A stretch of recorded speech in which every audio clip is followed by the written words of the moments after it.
What's up guys, Ernie here. Today is a really good day to be a 22 WRX owner because, well, the COBB Accessport is finally out in the wild. So today I'm going to talk a little bit about the features of this thing because I'm pretty certain a lot of you are very familiar with Accessports as they're just pretty much the go-to for Subaru tuning.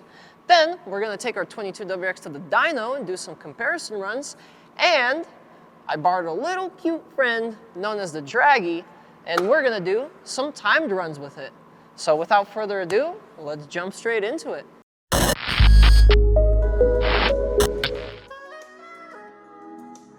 Now, setting up a new Accessport is just about the easiest thing you can do in the world. So they provide an OBD2 cable that plugs into the car, then the Accessport itself, and you turn your car on ignition and simply follow the on-screen instructions. The biggest tip I can give is just make sure your battery does not die. If that happens as the Accessport is installing, you might break your ECU. So if you have an older battery in your car, I highly suggest hooking it up to a charger, or at least just don't do something stupid like have your headlights on while this thing's installing. Once you have your Accessport installed, you can start accessing the plethora of features found in this thing. One of the most famous being is probably the gauges. So fully customizable gauge screen, you can change the layout. So if you wanted one big gauge, you can do that. But the most popular is probably the 6 gauge layout. So things like your boost, your dam, your knock, and your air fuel. Then next, we actually have some performance timers. Your 0 to 60 and your quarter mile. Super useful to be able to kind of test it out after you install some mods. Then next, we also have troubleshooting, so read your engine codes and reset them as you wish. And of course, the bread and butter, the tune section, the part where you can actually change your map. So the 22 WRX Accessport comes with the stage 1 91 octane and 93 octane maps. Also, they threw in a stage 1 economy mode and an extra layer of anti-theft. Now that we've breezed through the features of the Accessport, let's get this thing down to the dyno, shall we?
And we're back from the dyno.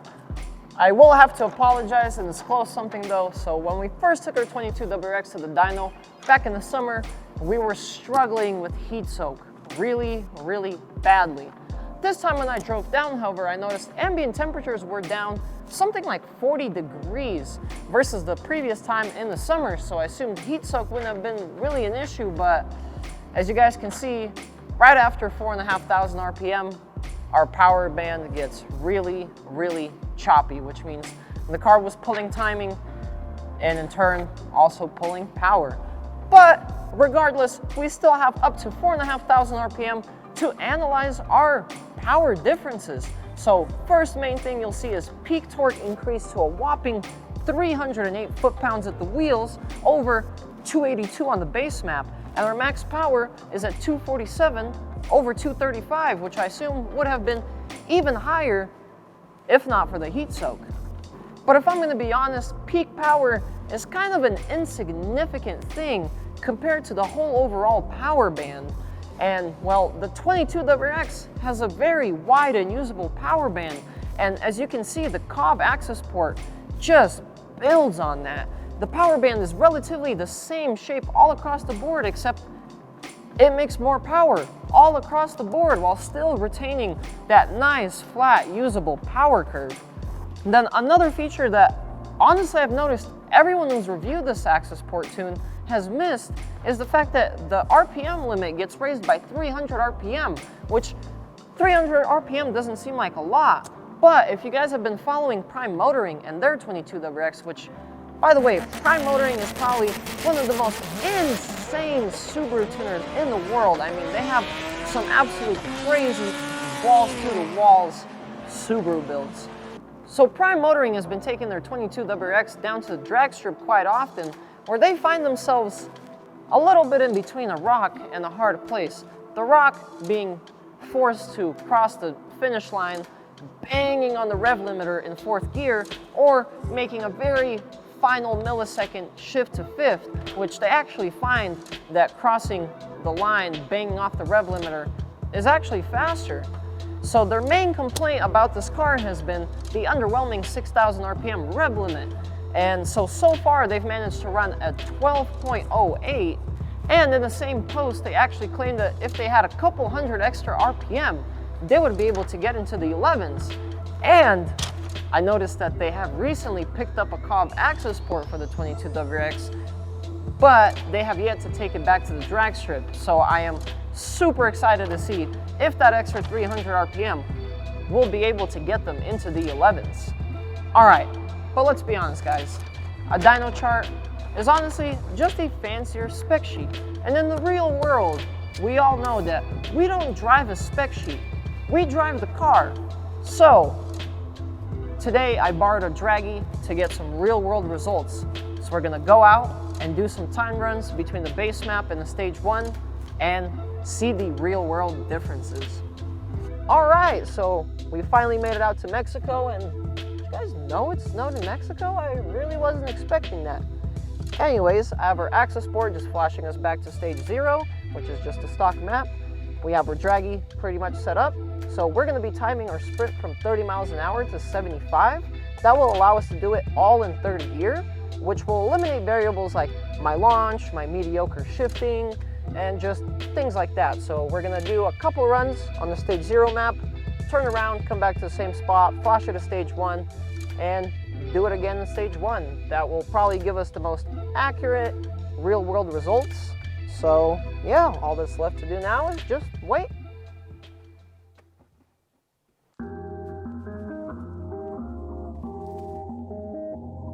All right, we're about ready to go. Hit record on the Draggy app. Show you guys that nice overlay. So basically kind of limp it to 3rd gear. Right at 2,000 RPM, flooring it. Timer started.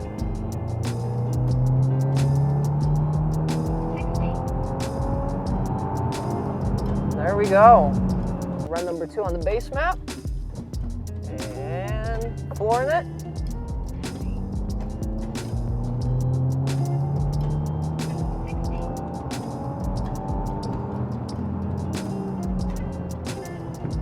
Oh, phone mount wants to give up on life.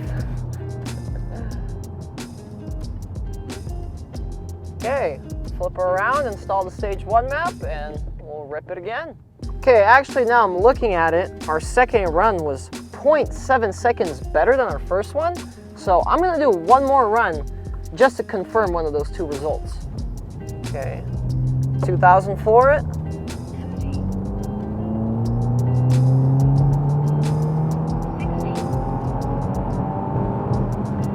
There we have 75. Okay, let's save the video and see what we did. All right, so first run was a 7.55, second run was 6.81, third run was 6.82, so looks like the second run was definitely accurate. All right, now it's time to flip her around, install the stage 1 tune, and do it again. Let's do this thing. 2,000 for it.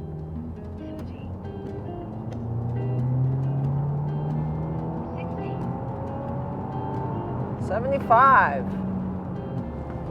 Oh, phone mount, please don't give up on life again. First run on the stage 1, 6.46, so already almost half a second quicker. Run number 2, here we go. 2,000 for it.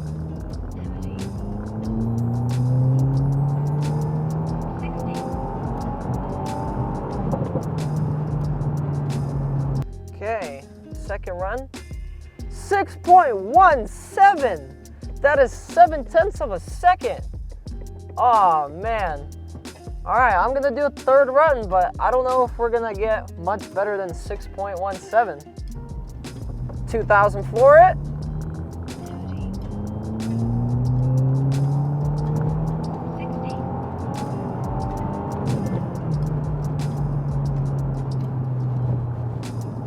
That one felt pretty good. All right, we're back. So let's talk a little bit about our Draggy results. So stage 0, best run, 6.81 seconds. Stage 1, best run, 6.17. That equals out to just under 7/10 of a second, which is about a little over 10%. That's no negligible difference whatsoever.